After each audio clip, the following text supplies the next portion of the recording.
far beneath the Earth's surface, deep on the ocean floor. One landmark continues to fascinate above all the rest. We had no connection to land, but we knew that we were 2.5 miles directly above a very significant gravesite. Its tragic tale has been told many times. And it was just a horrendous story of everything that could go wrong did go wrong.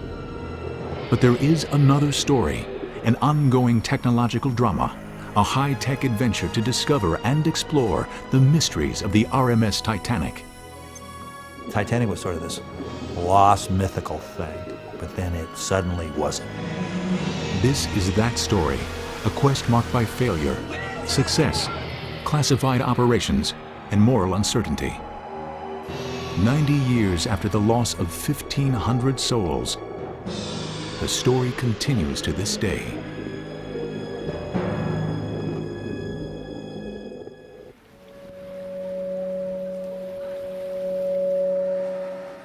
In the summer of 2001, imaging researchers from Woods Hole Oceanographic Institution in Massachusetts returned to this extraordinary wreck site aboard Russian submersibles.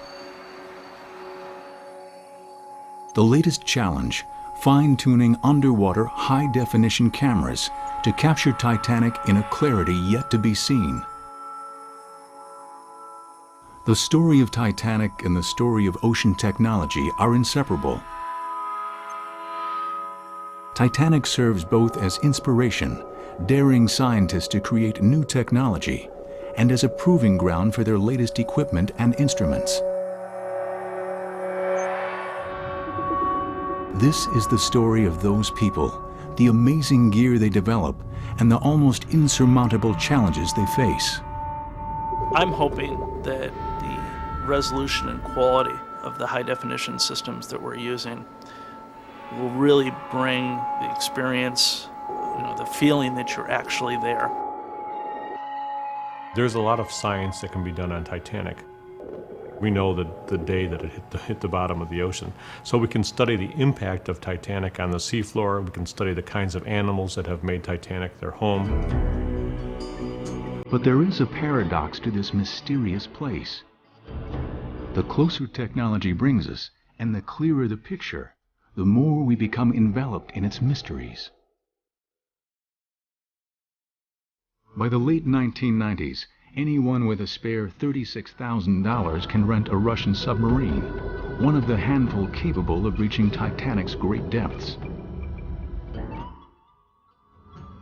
The two Mir submarines regularly take the trip 2.5 miles down. That's 36 football fields or 9 Empire State Buildings.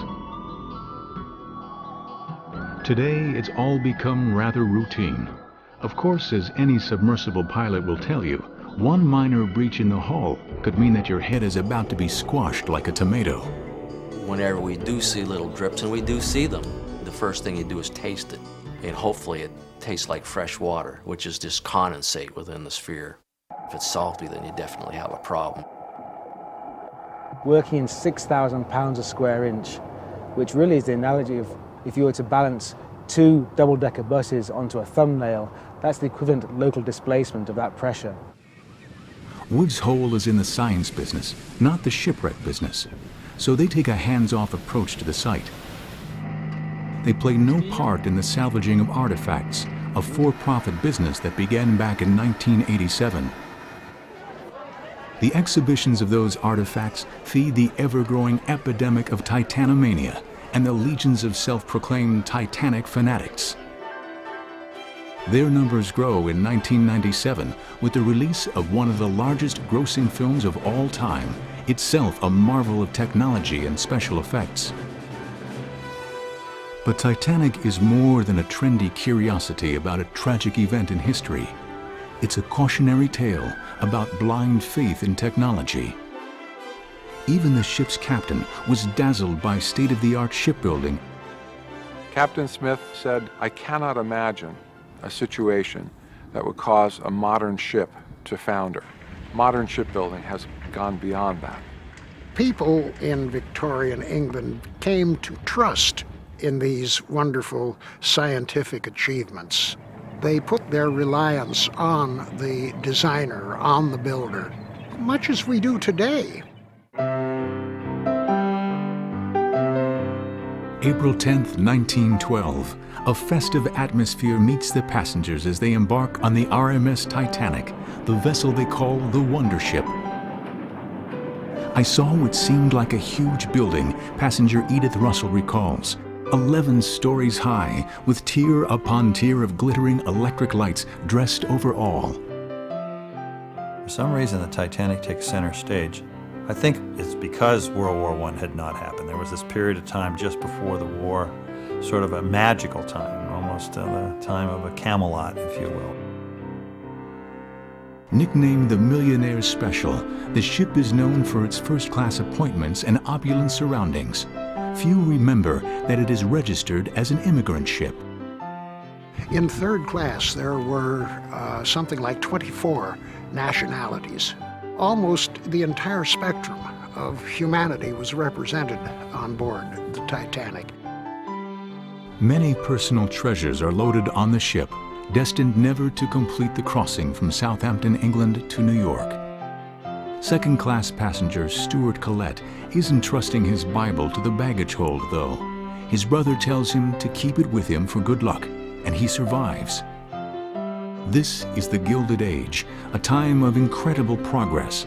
Most of the people on the Titanic can remember a time without electric lights, telephones, automobiles. It seems that humans could conquer anything, even the waves of the ocean. It didn't seem unusual to label a ship unsinkable.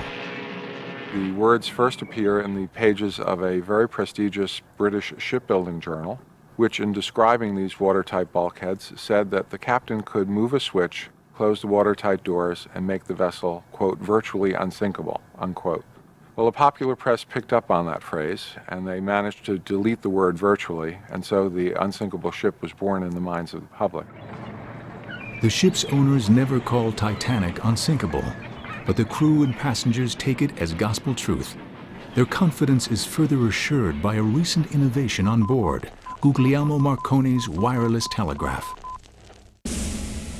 But two-thirds of the way into their journey, as they are unwittingly speeding toward a field of massive ice formations, their faith and their lives are to be shattered forever.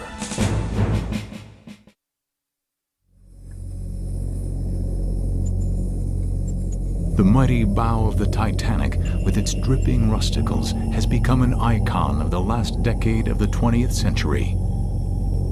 In the 21st century, we can marvel at it through the latest in high definition, pictures with a wider screen and twice the resolution of regular TV. Just looking at the ghostly wreck brings back the violence that occurred here. It is April 14th, 1912. The radio operators receive numerous Morse code warnings from other ships in the area about ice flows and icebergs.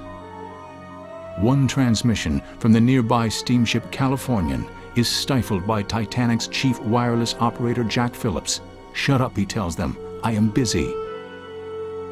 At 11:40 p.m., the largest ship on the ocean, 46,000 tons, going 25 miles an hour, scrapes against the largest natural moving object in the world. The worst thing that could be imagined was a puncture in the ship's hull. So the Titanic was built to withstand that damage, and as a matter of fact, could even withstand the flooding of 4 compartments in the forward part of the ship. Unfortunately, on the night of April 14th, 1912, there were 6 compartments that were open to the sea, and that doomed the unsinkable ship.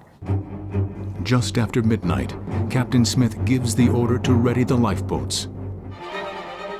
The sea temperature is 28 degrees, and there are only enough lifeboats for roughly half of the 2,200 people on board, and even those go out partially filled.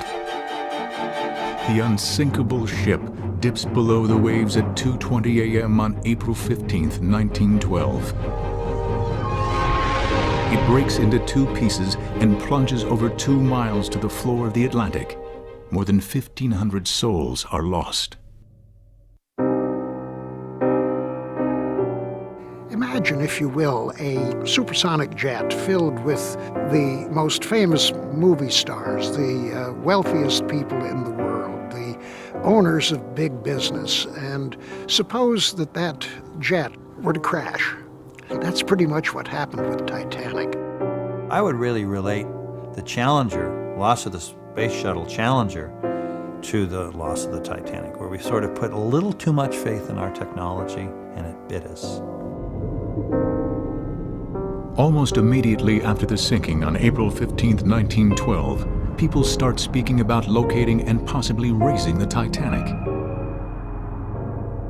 Vincent Astor, John Jacob Astor's son, was very interested in recovering his father's body, and he wanted to put together an expedition to go out there for that purpose, and his body was recovered, and so he abandoned that idea. Over the years, all kinds of plans are made to raise Titanic, involving everything from electromagnets to ping pong balls.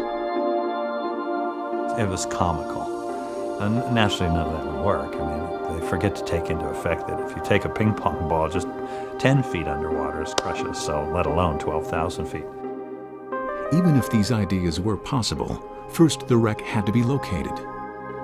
Unfortunately, the navigation methods in use at the time involve calculating the ship's speed in relation to the position of the stars. We know today that the ship's last reported position is nearly 14 miles off. Which can be explained by a confusion in changing the time zone, changing clocks.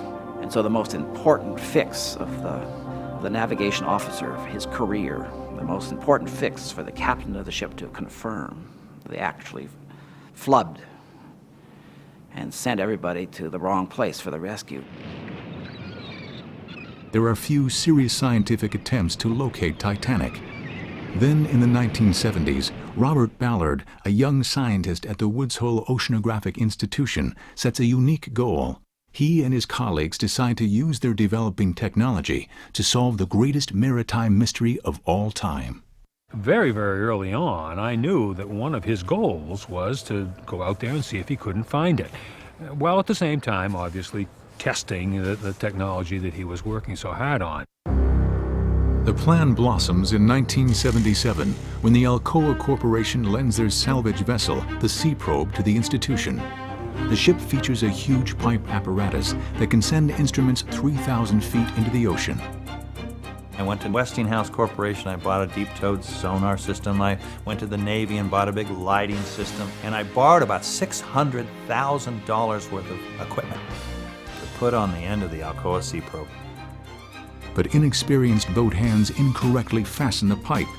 The mistake is not realized until they begin towing operations a few days out of port. All of a sudden, the pipe broke, everything went, and the counterweight came running down right towards us, because we were in a room underneath all that, and hit it. And then we ran out, and everything was gone. The 1977 accident sends Ballard and his team at Woods Hole back to the drawing board. They would not mount another expedition for Titanic for nearly a decade. In the meantime, another character emerges in the search for Titanic, charismatic Texas oilman Jack Grimm. Why was it going through iceberg-infested waters? That's one of the answers that we hope to find when we reach the Titanic. He had an absolute I-can-do attitude, and if you wanted a partnership to look for the Titanic, you wanted a risk taker, because this was big, risky business. In the late 1970s, Grimm, known for his searches for the Loch Ness Monster and Noah's Ark, announces that he is going to find Titanic. He enlists two major players in the oceanographic scene, Fred Speece of the Scripps Institution of Oceanography in California, and Bill Ryan of Columbia University's Lamont Doherty Geological Observatory. Grimm wanted to look for it right away, and there was no existing equipment, unscheduled, available to him. So we'd have to build all the technology from scratch. The first Grimm expedition leaves Florida in mid-July 1980. Grimm funds the development of Seamark, a sophisticated new sonar system. I was convinced they were going to find it. It wasn't that big a search area. I just figured I was going to read in the news they found it, and that was the end of that. The Seamark is a side-scan sonar which creates a beam of sound. What makes Seamark so revolutionary is the width of its beam, 3 miles across. But the trade-off for being able to survey that much area is that Seamark's results are not detailed enough to define a wreck site versus a natural marine formation. Grimm targets 14 areas that might be the final resting place of Titanic. But plagued by stormy seas and equipment problems, Grimm is forced to head back to port on the 17th of August, 1980. Grimm's next voyage is planned for the following year, 1981. This time, they bring a more finely tuned sonar system called Deep Tow that shows smaller objects. The team travels 900 miles into the North Atlantic and begins to survey the search area and the 14 targets identified the previous year that lie in it. We concentrated with the Deep Tow instrument of the Scripps Institution, and so we picked all those targets in between and checked them off one by one by one. They examined 13 of the 14 targets. Then disaster. The winch that launches and retrieves Deep Tow breaks before they can finish their survey. Under that final target, Titanic. Did we find the Titanic? That's a question lots of people ask us. I think you could say we beautifully imaged the gravesite of the Titanic. We beautifully imaged the landscape. But until you have some identifier, these are just acoustic targets. With just hours left on the mission, the winch is repaired. Grimm asks Ryan to deploy another piece of equipment that he had financed, the Deep Sea Color video system. This vehicle was meant to shoot video of Titanic if they found it. It can't send images to the ship, but does record them for later viewing. On the 4-day journey back to shore, the search party looks at this videotape. And then the instrument pulls up off the bottom, and in view comes these big curved object. My reaction is, oh, we've hit one of a huge glacial boulder. And Grimm shouts out, "The propeller!"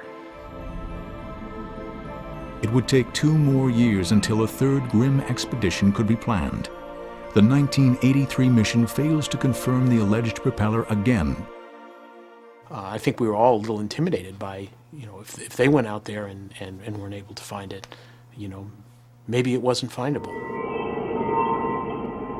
But as Grimm's team sails back to port for the last time, another expedition was already in the planning. On September 1st, 1985, Robert Ballard and the Woods Hole team are on the verge of the greatest discovery in maritime history.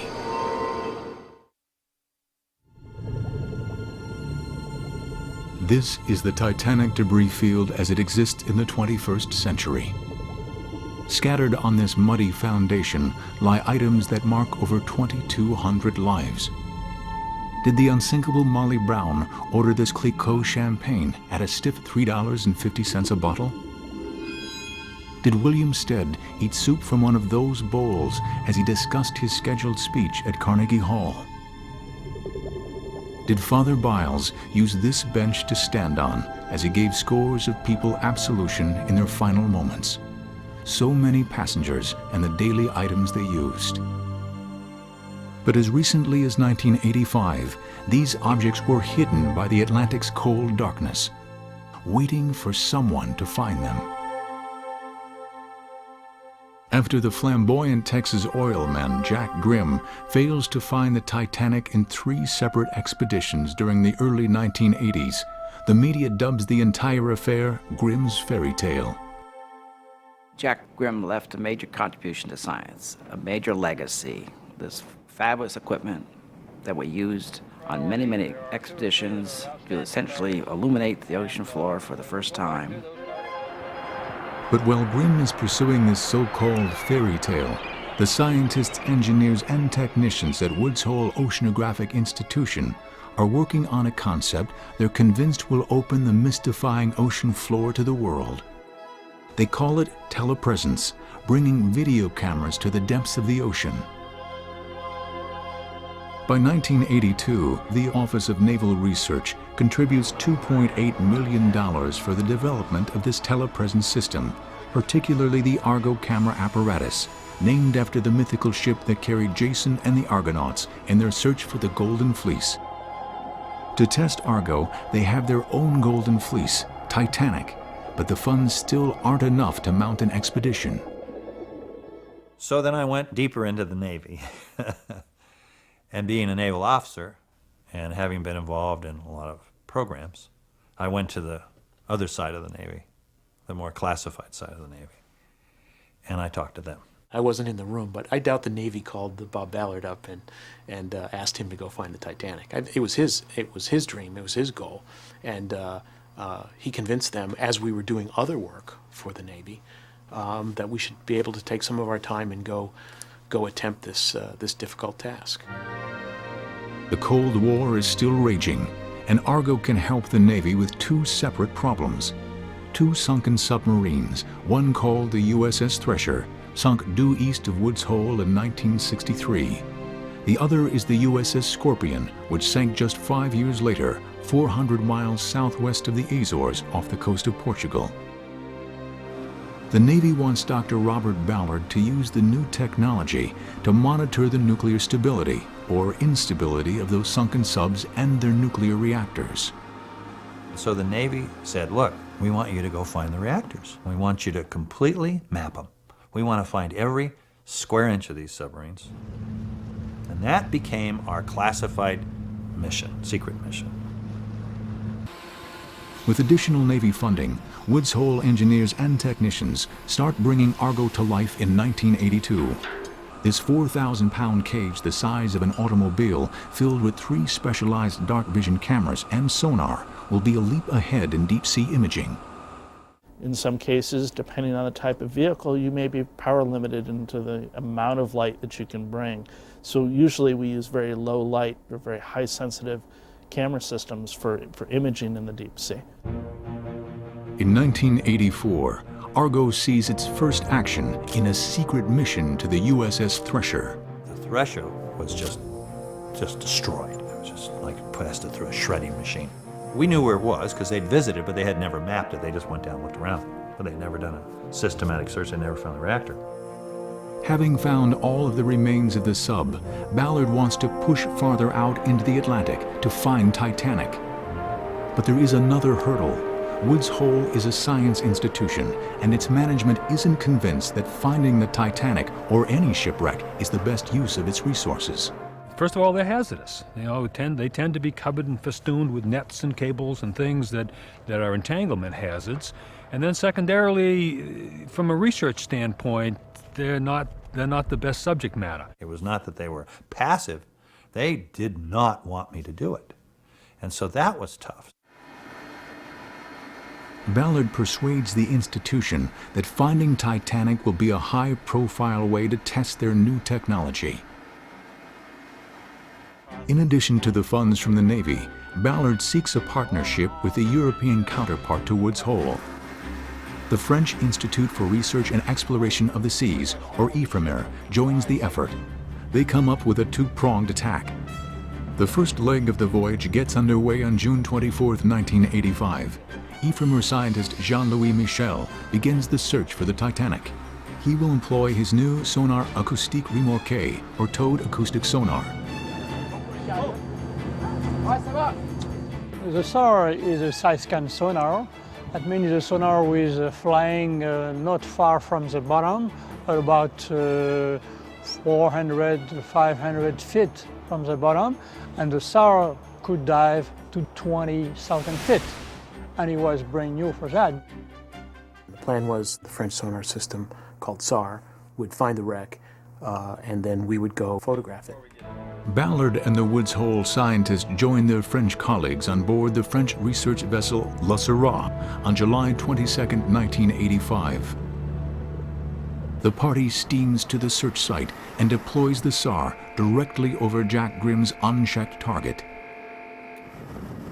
As it is on its way down, SAR's onboard metal detector goes crazy. The current is strong, though, and the ship gets pushed away from this small section of the ocean. Without sonar confirmation, they assume the metal detector needs adjustment. Jean-Louis Michel decides to check out this area at the end of the cruise. He now continually moved away from the Titanic and had a chance now. That's fate. He never had enough time to go back and get that final missing sliver. And I'll never forget coming back. I felt like Grimm, I felt like Ryan, I tasted defeat. It's not very nice taste. The Titanic searchers disembark from La Syrah on August 8, 1985. On August 12th, Ballard and Michel join the American portion of the quest, the part that was supposed to be a photo opportunity with the found Titanic. The 245-foot Woods Hole ship Nor leaves dock from Ponta Delgado in the Azores. But first, Ballard has a top-secret commitment to the Navy to keep: the survey of the other sunken nuclear sub, the USS Scorpion, 400 miles southwest of the Azores. Approximately 75 meters. The crew has been given clearances by the U.S. Navy, but the French scientists and the media aboard have not. Ballard has to be less than straightforward about his mission. What I told them was that I had to do some tests for the Navy, that this was a Navy system and that they had to not come in our control room. And I thought they would catch me because the Scorpion's south of the Azores and Titanic's west. Well, I thought they'd look up and see where the sun was and say, you know, Bob, aren't we headed south? But they didn't. With each of these sub-hunts, Ballard is learning more about how he might find Titanic. The Thresher has been completely blown apart, while the Scorpion was basically intact. Yet they have similar debris fields, ones that show up right away on Argo's cameras. We pass this line. It's like just a line. That there's nothing and then there's everything. I mean, you come into a debris field.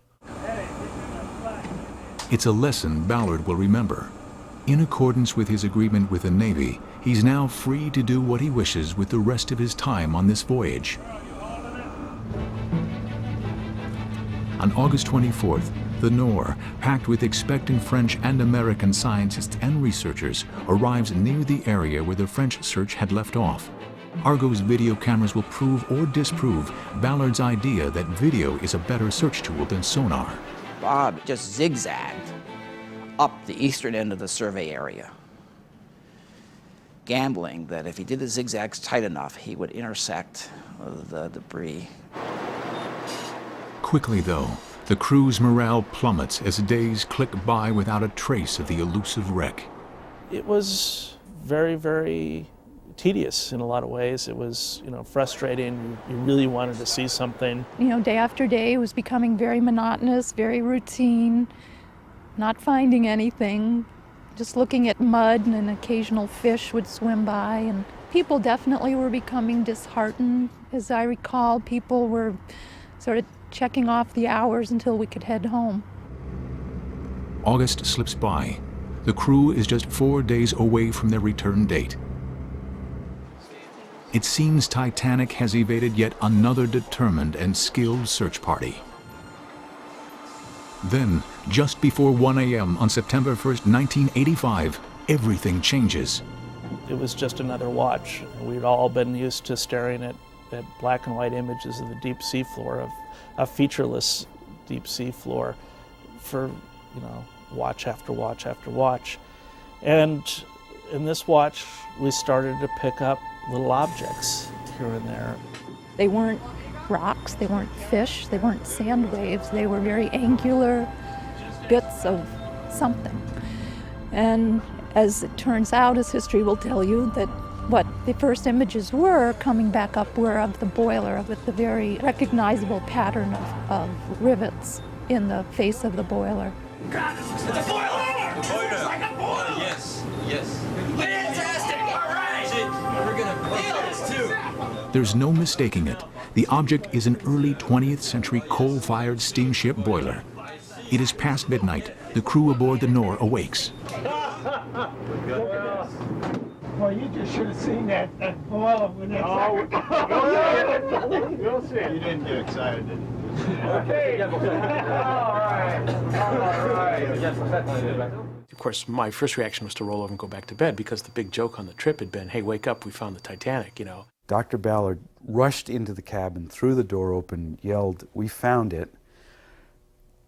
I sat upright in my bunk and proceeded to put a crease in my forehead from the pipes overhead. It was 2 o'clock. The Titanic sank at 2:20. And someone said, "Oh, Titanic's about to sink." And my mood just, boom, a wall switch. And we stopped and we went out on the fantail and we had a ceremony. We had no connection to land, to people, to the history, but we knew that we were 2.5 miles directly above a very significant gravesite. You get a catch in your throat when that happens. I said I found the Titanic. I didn't have a picture. So they were just waiting for me to say, let's go for it. Once you find the boiler, now the next question is, what's the hull look like? Does it still look like the Titanic? It's going to take more than technology to show the world the mysterious ship itself. It is going to take all the nerve they can muster. If Argo gets caught on the wreck, they are going to be left with nothing more than a multi-million-dollar anchor. That is big. Oh, God, this looks like a boiler! It's like a boiler! Yes. September 1st, 1985. After 73 long years in obscurity, a few persistent researchers and scientists become the first to gaze upon Titanic. But if the team from the Woods Hole Oceanographic Institution doesn't have any pictures of the ship itself, who will believe that they found Titanic? Maneuvering the sled, as the oceanographers call it, will not be easy given the effect of the currents rippling down Argo's 2.5-mile cable. The analogy would be an airplane high in the sky, 12,000 feet up in the sky, trailing a little teeny camera, trying to find something pinpointed in a football field. The most difficult thing to negotiate around will be the wires that supported Titanic's mighty smokestacks.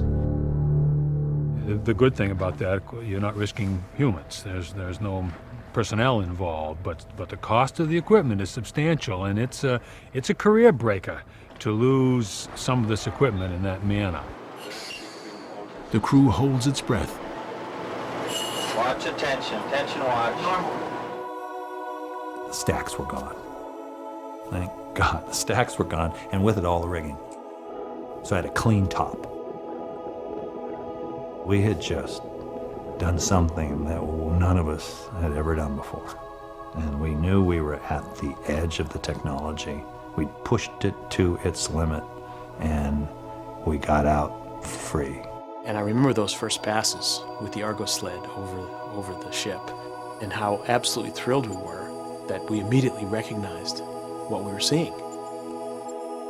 There it was. It wasn't a pile of scrap where maybe you could identify some of the pieces. I mean, we were looking at the Titanic. That was cool. It's worth all the troubles and trials and tribulations. That run, I'll never forget those moments. The ecstatic mood shifts to a somber one as the camera moves over the deck, especially the lifeboat supports. Here, Ida Strauss refused to leave her husband. The Navratil children said goodbye to their father, not knowing who would bring them home to their mother. Here, bandmaster Wallace Hartley led the band in lively ragtime tunes to keep the passengers calm until the final hymn, "Nearer My God to Thee." As the crew stares at Argo's video feed, yet another punch in the stomach comes. They hope to find the Titanic in one piece, but at the middle of the ship, they keep finding a mass of confusing, twisted steel. It's not a matter of simply making a quick turn and coming back around. That turn alone can take you 4 hours to make. We came back and made a run where we thought the stern would be, and there was nothing.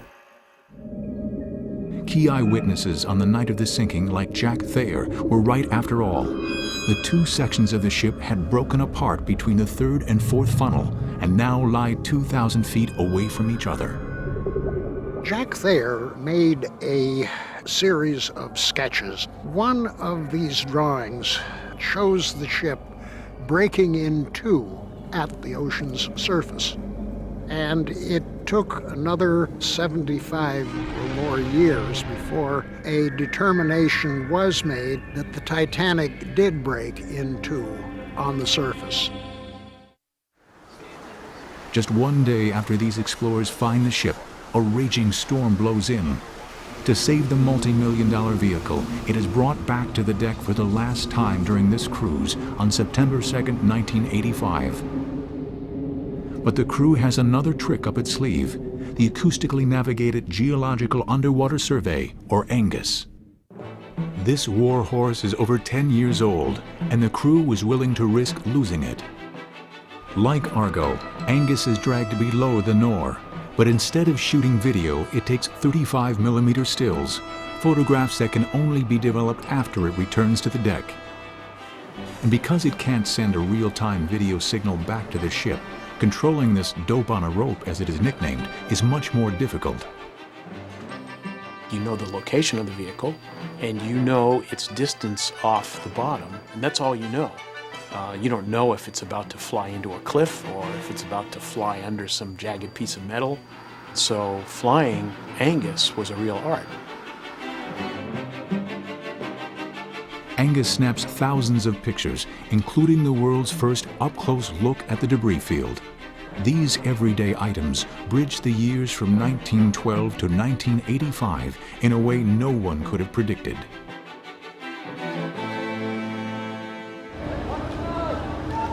The scientists and crew return to Woods Hole, happy to have proven their equipment worked, but not fully understanding the import of what they accomplished. One of our friends had a brief radio conversation with people on the beach, and I'd asked him. I said, "So, did we make the newspapers?" And he started laughing. He said, "Yeah, try the front page of every newspaper in the world." For the most part, I think it was more or less out of people's consciousness until the discovery was made. And then, of course, it came rushing back into the world's consciousness. But discovering the wreck was one thing. Dr. Robert Ballard and his team want to take a closer look at what happens to a ship during 3/4 of a century in the deep ocean. In order to do that, they are going to have to visit the Titanic, not from 2.5 miles above, but alongside the wreck, in person.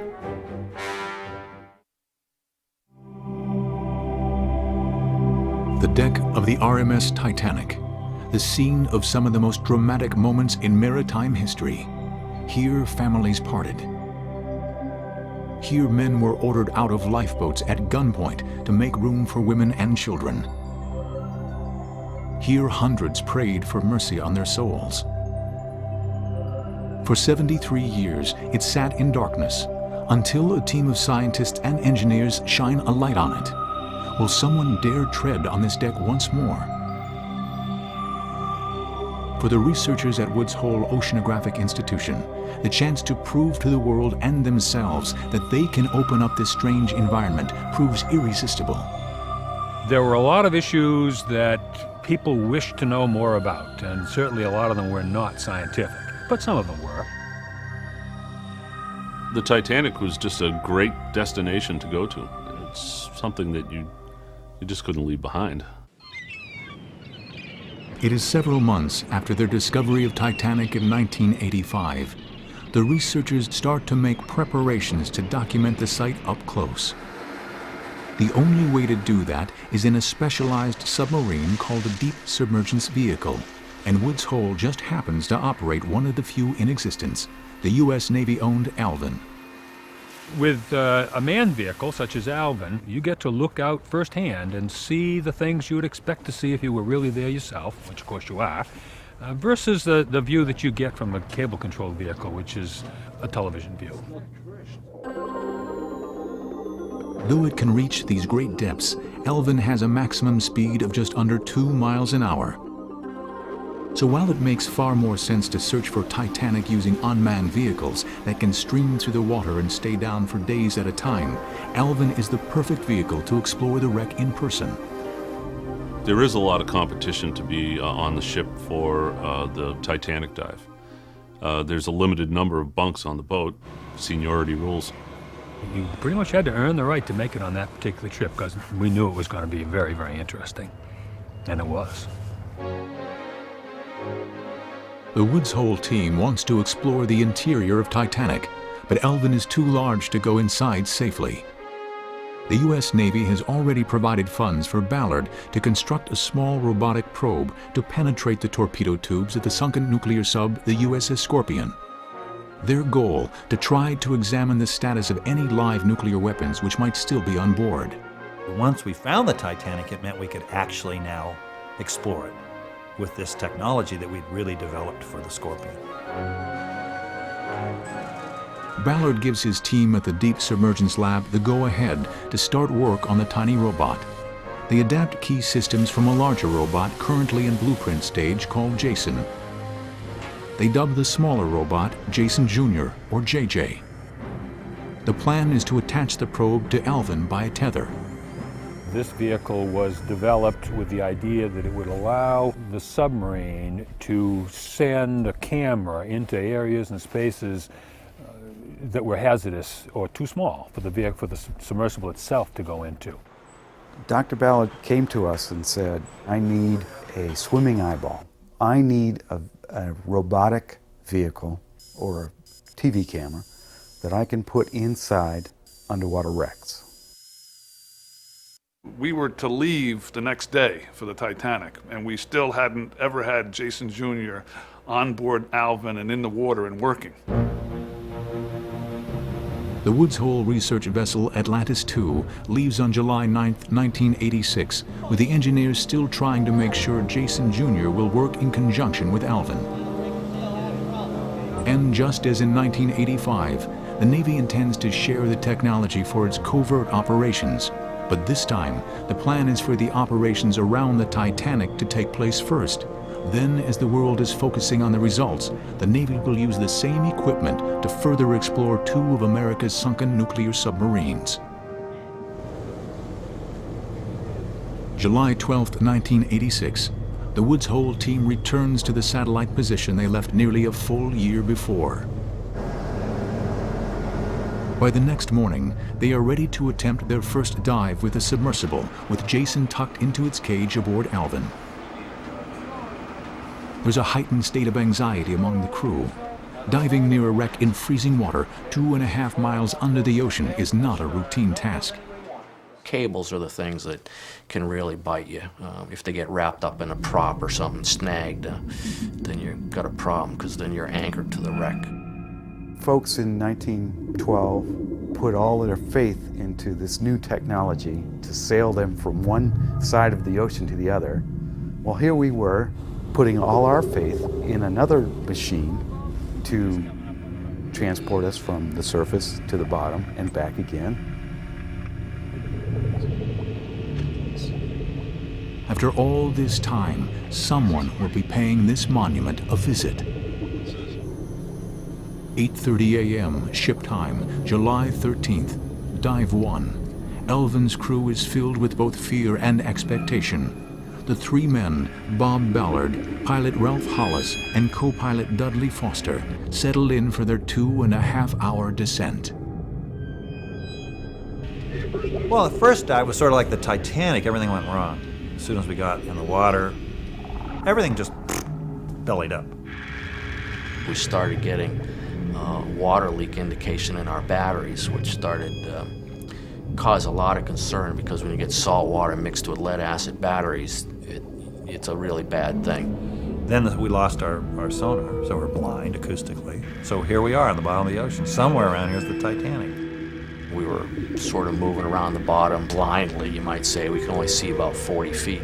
So it was sort of a surprise when we came up on it. Went on forever. As we came up, it just went on and then faded out of sight. By now, the leak in the batteries is critical, and the alarms are blaring. Ralph said, we gotta go. We're flooding. And we punched out. I got 12 seconds, but there it was. Elvin returns to the surface. Engineers and technicians work through the night to make sure the same thing won't happen again. Due to their hard work, Dive 2 is a very different story. I landed about 30 meters away, and then when we drove into it, it just filled the entire viewport. It was like driving up to a wall, a rusty wall.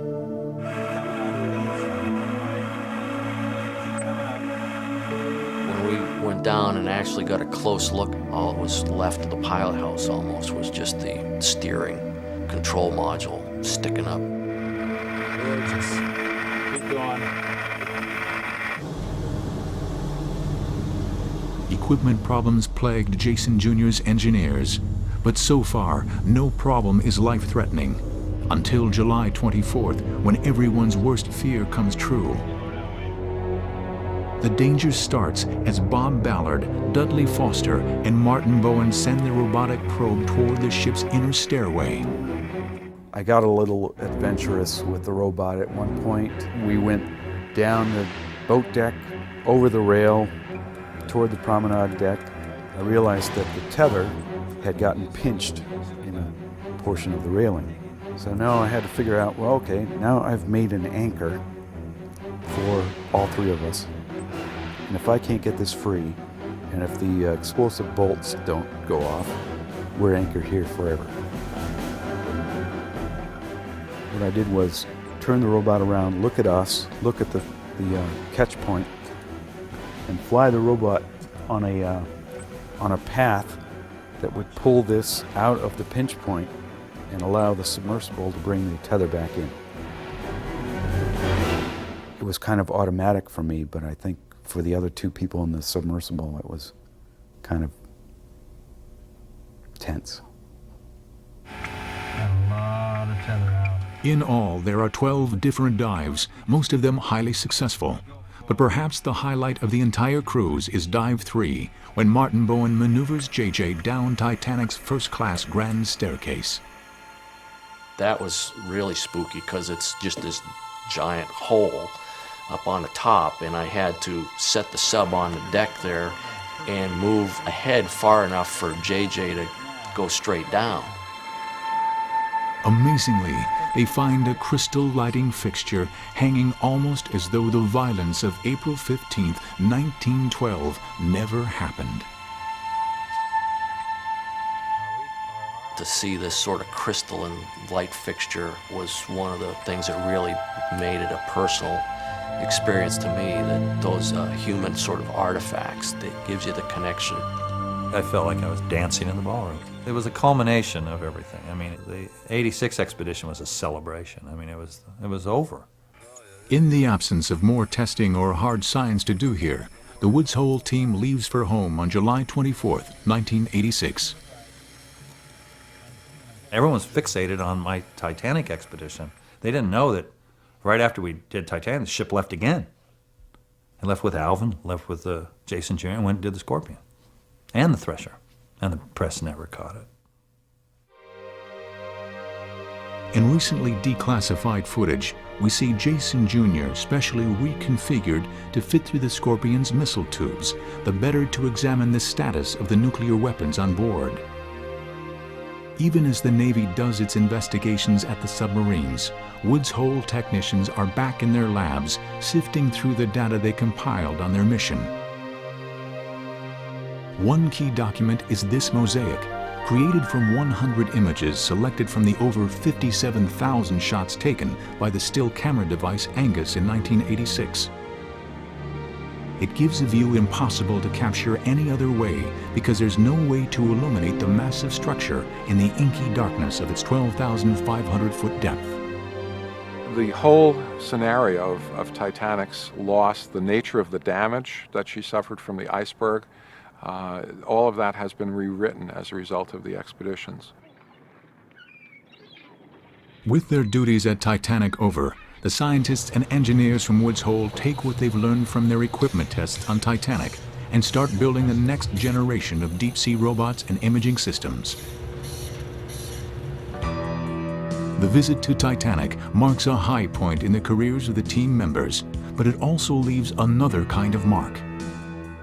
We wanted to commemorate the sinking, and we took bronze plaques down, one on the bow, one on the stern, hoping that people would leave the ship alone, and that was our hope. But the lure of this legendary ship is too great. In just 1 year, a submersible similar to Alvin, using similar robotic arms, arrives on the site, not to leave plaques, but to bring pieces of the Titanic home. Was it for this purpose that science had found the wreck?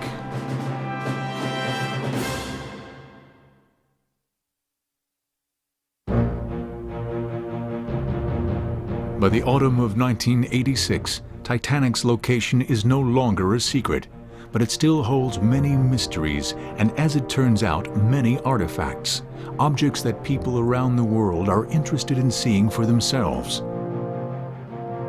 With little more hard science to do here, the researchers at Woods Hole Oceanographic Institution are done with the site. There is some fear that others will disturb the Titanic in its resting place, perhaps even to raise the wreck. Since only a handful of submarines are capable of diving to Titanic's depth in 1986, the notion is not taken seriously. But Titanic has a way of making people ignore technological obstacles. It is now just 1 year later, 1987. Ifremer, the French Oceanographic Institute, is at the Titanic site with their $20 million submersible, Nautil. Their goal is to collect relics in conjunction with a for-profit company funded by international investors. In this expedition, some 1,800 artifacts are brought back to land. Ifremer was involved right from the beginning, as they were the co-discoverers on the 1985 expedition. They actually felt an obligation to protect the future expeditions to the wreck. Some of the people involved in locating Titanic become critics of salvaging. I'm not so sure that the recovery that's taken place has really served a historical or archaeological purpose. I mean, they've basically taken the jewels off of the old lady in her grave. But the old lady's still down there. We know all there is to know about that era, and we don't need to have a dish in front of us or a pair of shoes to describe it. So it's a sense of discriminating responsibility. I'm not an expert, but I won't contribute to it, personally. Individually, that might just be a teacup in that showcase. But when I place the teacup in juxtaposition with a plate and a knife and a fork, and then I start seeing other things from first class or third class, and I begin to paint the picture of what life was on board, that's the true magic of the artifacts. On the 1987 expedition, the French robot Robin, a counterpart to Woods Hole's Jason Jr., also makes some spectacular trips inside the wreck, but not to pick up artifacts. We would love to go inside and recover artifacts. We don't currently have the technology to do so because we can fly a camera inside. We have no ability to be able to put arms or retrieval methods on something small enough to go inside the wreck. The salvage company goes public in 1993 under the name RMS Titanic Incorporated. Artifacts like the ship's tritone whistle, the largest ever built, are placed on traveling exhibit. 10 million people from London, England to Santiago, Chile attend, and many historians and museums warm up to the idea of artifact retrieval. The idea of studying the captain's megaphone or any of the other 6,000 items brought back since 1987 has a power of its own.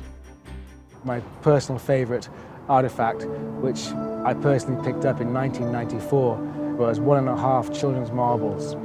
I couldn't help but be touched by the recollection of a tiny little person, a young person, whose hopes and dreams for the future were so tragically cut short that night.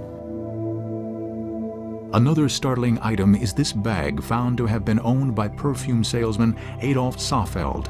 this case includes tubes that still contain the oil from which perfumes are made. We conduct extensive research. In 1994, RMS Titanic Incorporated is named salver in possession of the Titanic by a federal judge. We made representations there in that courtroom that we had that wreck by virtue of the fact we had an artifact from the wreck, and we wished to arrest it, and therefore qualify as right of salver in possession.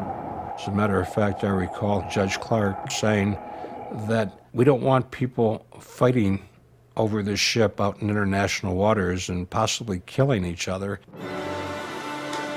The subject of salvaging and exploring the Titanic enters public consciousness in a big way in 1997 with James Cameron's blockbuster feature film.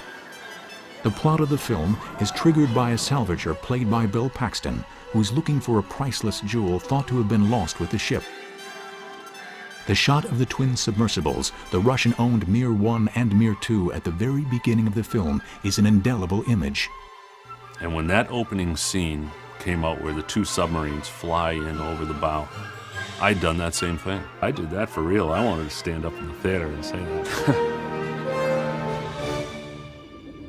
In 1996, the RMS Titanic Company announces their intention to bring back 26 feet of Titanic's 883-foot hull. Up until this point, lumps of coal, cups and saucers, and other small items have been retrieved and carefully restored. Is the effort to raise a piece of the ship itself an act of grave robbing, as some suggest? Or will the Titanic be brought home after 84 years at sea?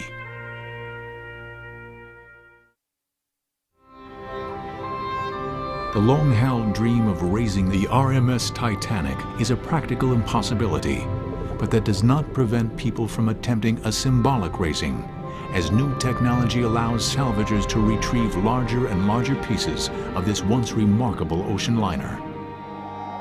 In 1993, the salvers in possession, RMS Titanic Incorporated, identify a piece of the hull that could possibly be raised. The idea renews some of the debate touched off when artifacts began being retrieved in 1987. I think taking things out of context destroys the context. And I knew how powerful it was to be at the Titanic. The big piece, as it is dubbed, is made of steel 1 to 3 inches thick. The method for raising this dense chunk of metal harkens back to the many early schemes to raise the Titanic. Lighter-than-water diesel-filled bags. You can agonize for hours over some convoluted retrieval process, and to fill a large bag with diesel fuel and drop it to the seabed, attach the piece and recover it, is obviously, in hindsight, the most simple way of doing it. In 1996, to much media attention, a French and American team attaches 8 bags, each filled with 5,000 gallons of diesel fuel. The piece makes the long journey, taking the reverse trip that it made 84 years before. But a hurricane is on its way, and as the salvagers start to pull the piece home, there's a problem. The team were unlucky, and sadly, some 30 feet from the surface, the big piece actually was let go and cascaded back to the seabed. The section of sea deck cabins 79 and 81 makes its way to the bottom for the second time. 1998, the RMS team takes another shot at the big piece. A beacon placed there 2 years earlier brings the team right to the spot, but will they be any more successful this time? After a half-hour ascent, the balloons peak above the waves. Finally, a bona fide section of the Titanic, albeit just 20 out of its 46,000 tons, does what the doomed ship could not. After 86 long years at sea, the fabled craft symbolically completes its maiden journey. It arrives safely in America. A ceremony is held as it comes into Boston Harbor on August 21st, 1998. As impressive as any of the objects may be, There is no one that can look at the big piece and not feel the presence of Titanic. With artifact retrieval more or less a fact of life, there are some that still argue that a whole Titanic at the bottom of the ocean, presented on video or film, is more compelling than a warehouse full of artifacts. At Woods Hole, our feeling was that there was a certain amount of emotion that to be gained by looking at the Titanic where it lies on the bottom and treating it as a memorial, not to recover any artifacts. I've always had a vision of I want to create underwater museums through telepresence. The key is you want to go to the place where the history was acted out. Filmmakers and especially science photographers have identified high-definition video as the most important advancement in underwater imaging to come along in a generation. HD TV is a widescreen super sharp format with 2 million pixels of picture information versus 210,000 pixels for regular TV. Here, Woods Hole specialists are testing camera technology that would have been impossible to imagine when they were first taking pictures of Titanic. It was an opportunity to image some parts of the wreck that we had been imaging since 1985 and try to collect some imagery that could actually look and see if the wreck has been changed at all in the 10, 15 years that we have an image database for. They mount their cameras on the outside of a Russian-owned Mir submersible and take the plunge. Since these $25 million subs are available for hire, they have become a convenient way for all kinds of people, from scientists to tourists, to visit Titanic. The exercise will prove that their state-of-the-art cameras work under the extreme pressures at 12,500 feet and better compensate for the darkness and silt that gets stirred up when a submersible visits the deep ocean. This technology will bring back sharper than ever images of everything from other shipwrecks to previously undiscovered underwater geology and animals. Who knows what new knowledge will be revealed? Scientists hope they will even uncover clues to the origins of life. You collect everything you can on that image in the greatest amount of detail and resolution that you possibly can without any concern. Well, you're certainly concerned, but you're certainly not aware of what it is the scientists might be looking for in the future. But no matter how good the images get, people will always want a first-hand look at this monument to history. No one knows for sure how long it will be until Titanic becomes one with the ocean floor. The prospect of crowds of tourists smashing into the delicate wreck site leaves some wondering, has underwater technology gone too far? It's been there 90 years. It's being rusted away in places. And there's some evidence the superstructure is very frail. The rustical bacteria have a special fondness for the rivets holding the plates to the ribs of the ship. And so quite likely the ship is eventually going to be collapsing, maybe in the next 5 to 10 years. There are a number of organizations now who do obviously visit the wreck. The amount of activity down there, we believe, will not adversely affect the wreck at all. I don't think that any activity could damage the Titanic more than time is doing by itself. What is certain is that even after 90 years, people continue to want something from Titanic. Some have invested fortunes. Some have put their reputations, even their lives, on the line. But Titanic has given a lot in return, helping science to advance underwater technology and open up the extraordinary world of the ocean for all. And it's still doing so. On the cruises we did in 2001, it was very interesting to compare looking at the high-def image inside the sphere of the submersible with the viewport view. The human eye has a lot more depth of field than the HD camera systems do right now, and that's something we're going to try to improve.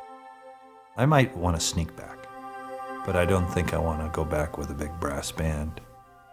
I'm afraid that if I go back, I'll be very disappointed, because my museum, that I have in my mind won't be there.